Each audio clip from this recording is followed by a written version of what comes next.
Day 26. Read the Bible in a year. Genesis chapter 41 and 42. Chapter 41. When 2 full years had passed, Pharaoh had a dream. He was standing by the Nile. When out of the river there came up 7 cows, sleek and fat, and they grazed among the reeds. After them, 7 other cows, ugly and gaunt, came up out of the Nile and stood beside those on the riverbank. And the cows that were ugly and gaunt ate up the 7 sleek fat cows. Then Pharaoh woke up. He fell asleep again and had a second dream. 7 heads of grain, healthy and good, were growing on a single stalk. After them, 7 other heads of grain sprouted, thin and scorched by the east wind. The thin heads of grain swallowed up the 7 healthy full heads. Then Pharaoh woke up. It had been a dream. In the morning his mind was troubled, so he sent for all the magicians and wise men of Egypt. Pharaoh told them his dreams, but no one could interpret them for him. Then the chief cupbearer said to Pharaoh, "Today I'm reminded of my shortcomings. Pharaoh was once angry with his servants, and he imprisoned me and the chief baker in the house of the captain of the guard. Each of us had a dream the same night, and each dream had a meaning of its own. Now a young Hebrew was there with us, a servant of the captain of the guard. We told him our dreams, and he interpreted them for us, giving each man the interpretation of his dream. And things turned out exactly as he interpreted them to us. I was restored to my position, and the other man was impaled." So Pharaoh sent for Joseph, and he was quickly brought from the dungeon. When he had shaved and changed his clothes, he came before Pharaoh. Pharaoh said to Joseph, "I had a dream, and no one can interpret it. But I've heard it said of you that when you hear a dream, you can interpret it." "I cannot do it," Joseph replied to Pharaoh, "but God will give Pharaoh the answer he desires." Then Pharaoh said to Joseph, "In my dream I was standing on the bank of the Nile, when out of the river there came up 7 cows, fat and sleek, and they grazed among the reeds. After them 7 other cows came up, scrawny and very ugly and lean. I had never seen such ugly cows in all the land of Egypt. The lean, ugly cows ate up the 7 fat cows that came up first. But even after they'd ate them, no one could tell that they had done so. They looked just as ugly as before. Then I woke up.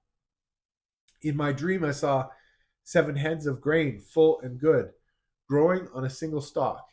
Then, after them, 7 other heads sprouted, withered and thin and scorched by the east wind. The thin heads of grain swallowed up the 7 good heads.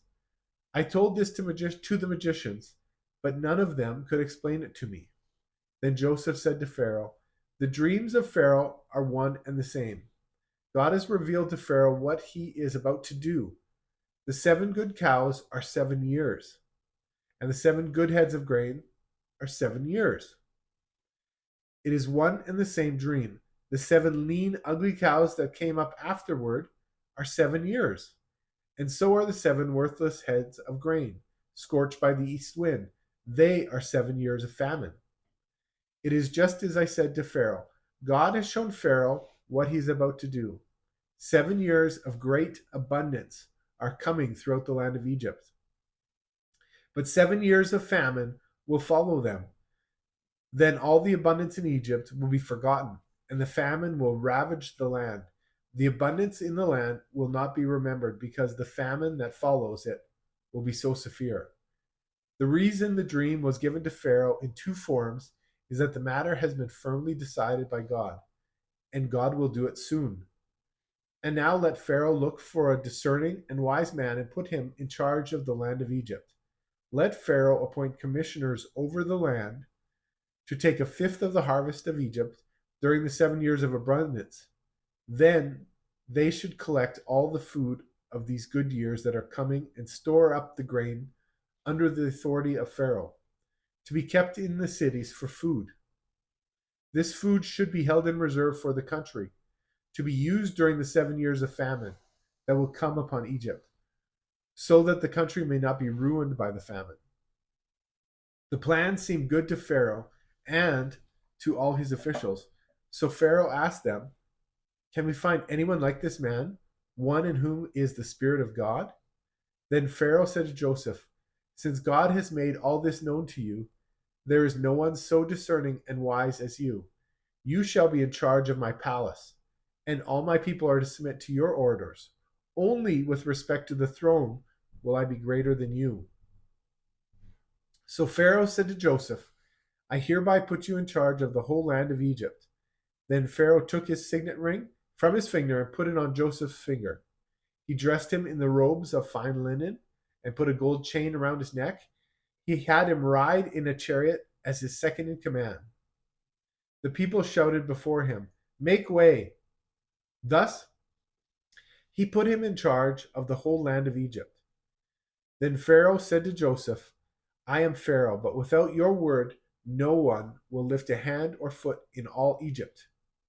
Pharaoh gave Joseph the name Zaphnath Paneah and gave him Asenath, daughter of the Potiphera, the priest of On, to be his wife. And Joseph went throughout the land of Egypt. Joseph was 30 years old when he entered the service of Pharaoh, king of Egypt. And Joseph went out from Pharaoh's presence and traveled throughout Egypt. During the 7 years of abundance, the land produced plentifully. Joseph collected all the food produced in those 7 years of abundance in Egypt and stored it in the cities. In each city, he put the food grown in the fields surrounding it. Joseph stored up huge quantities of grain, like the sand of the sea. It was so much that he stopped keeping records because it was beyond measure. Before the years of famine came, 2 sons were born to Joseph by Asenath, daughter of Potiphera, priest of On. Joseph named the firstborn Manasseh and said, It is because God has made me forget all my trouble and all my father's household. The second son he named Ephraim and said, It is because God has made me fruitful in the land of my suffering. The 7 years of abundance in Egypt came to an end, and the 7 years of famine began. Just as Joseph had said, there was famine in all the other lands, but in the whole land of Egypt there was food. When all Egypt began to feel the famine, the people cried to Pharaoh for food. Then Pharaoh told all the Egyptians, Go to Joseph and do what he tells you. When the famine had spread over the whole country, Joseph opened all the storehouses and sold grain to the Egyptians, for the famine was severe throughout Egypt, and all the world came to Egypt to buy grain from Joseph because the famine was severe everywhere. Genesis 42. When Jacob learned that there was grain in Egypt, he said to his sons, Why do you just keep looking at each other? He continued, I have heard that there is grain in Egypt. Go down there and buy some for us, so that we may live and not die. Then 10 of Joseph's brothers went down to buy grain from Egypt. But Jacob did not send Benjamin, Joseph's brother, with the others because he was afraid that harm might come to him. So Israel's sons were among those who went to buy grain, for there was famine in the land of Canaan also. Now Joseph was the governor of the land, the people who sold grain to all its people. So when Joseph's brothers arrived, they bowed down to him with their faces to the ground. As soon as Joseph saw his brothers, he recognized them. But he pretended to be a stranger and spoke harshly to them. Where do you come from? He asked. From the land of Canaan, they replied, to buy food. Although Joseph recognized his brothers, they did not recognize him. Then he remembered his dreams about them and said to them, You are spies. You have come to see where our land is unprotected. No, my lord, they answered. Your servants have come to buy food. We are all the sons of one man. Your servants are honest men, not spies. No, he said to them. You have come to see where our land is unprotected. But they replied, Your servants were 12 brothers, the sons of one man, who lives in the land of Canaan. The youngest is now with our father, and one is no more. Joseph said to them, It is just as I told you, you are spies, and this is how you will be tested. As surely as Pharaoh lives, you will not leave this place unless your youngest brother comes here. Send one of your number to get your brother, The rest of you will be kept in prison, so that your words may be tested to see if you are telling the truth. If you are not, then as surely as Pharaoh lives, you are spies." And he put them all in custody for 3 days. On the third day, Joseph said to them, "Do this, and you will live, for I fear God. If you are honest men, let one of your brothers stay here in prison, while the rest of you go and take grain back for your starving households. But you must bring your youngest brother to me, so that your words may be verified, and that you may not die."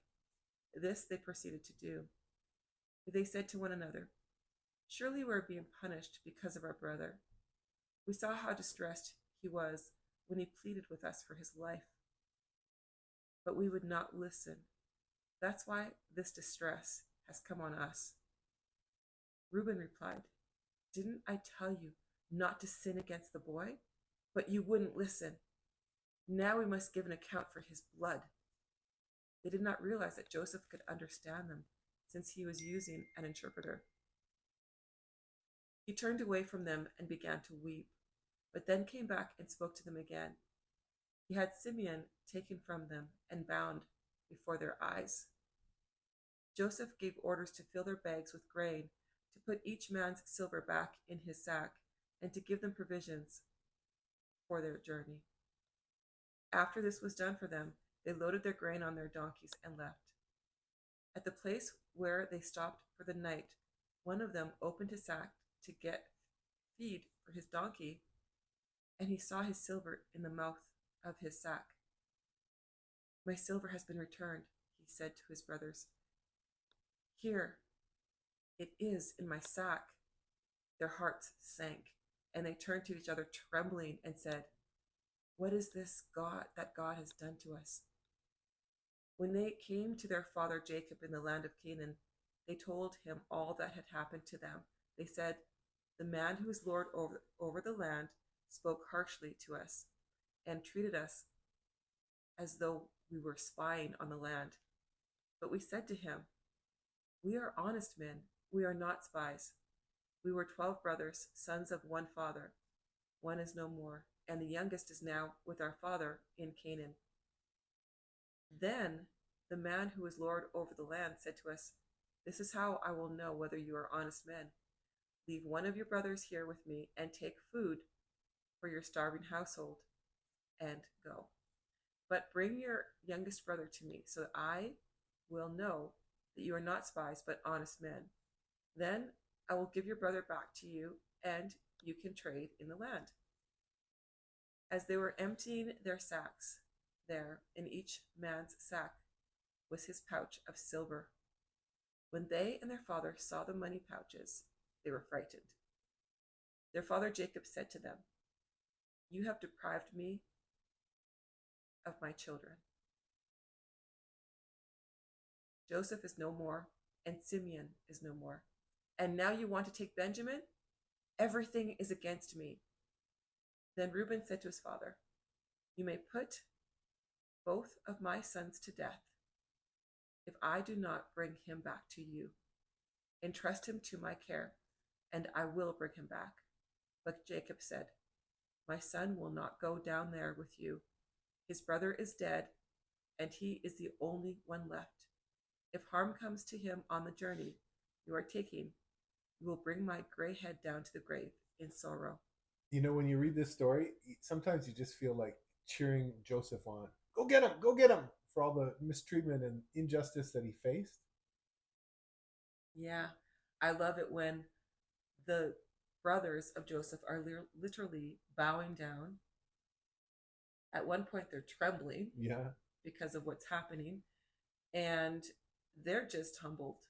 It recalls the dream that Joseph had told his brothers when he was back in the land of Canaan.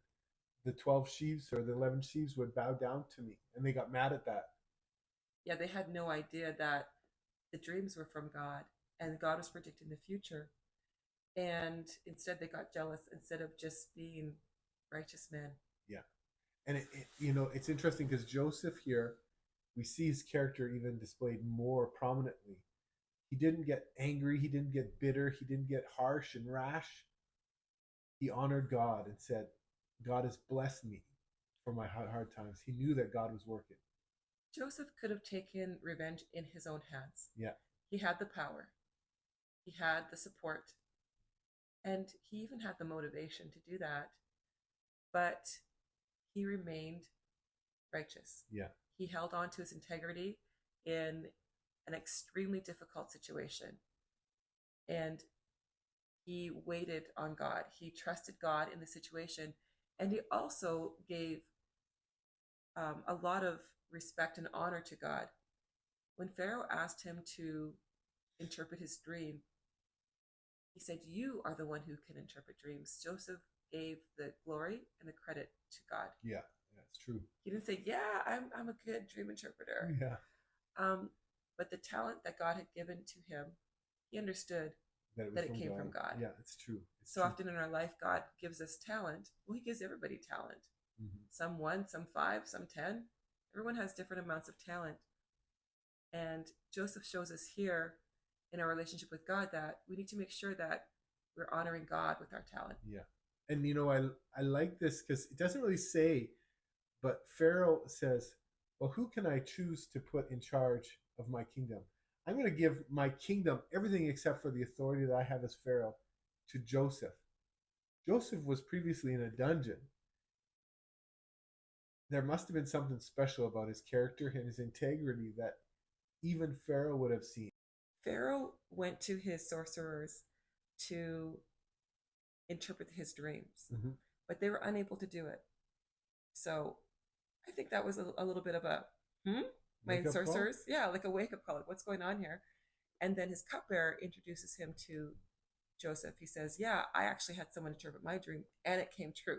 So he knew he could trust that Joseph knew how to interpret his dream.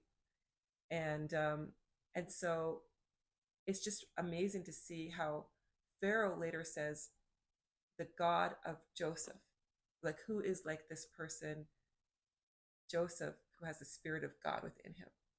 So I don't know if he was starting to have faith. I'm not too sure, but he's definitely trusting Joseph over all of his other spiritual advisors. Yeah, and I think it's interesting because I think his integrity and his faith was on display for people to see, and people were taking notice of it. Yeah, the other thing that I see here is that we see that Joseph didn't assimilate to the culture around him. They still called him the Hebrew man. Yeah. So even though he was surrounded and entrenched within the Egyptian culture and he had a lot of power, he didn't allow that to stop him from, on his own, from what we can see, following the God of the Israelites, from keeping his faith. He held on to his faith, even though he was surrounded by those who didn't follow that faith. Yeah, his integrity and his faith were something to be admired. And I think this is something that we can learn today, is hold on to our faith, regardless of what happens. And regardless of who's around us. Yeah. We can be so influenced by the society to tell us to take shortcuts or to live a certain way, basically to have pleasure in taking the easy way, the fast and easy way.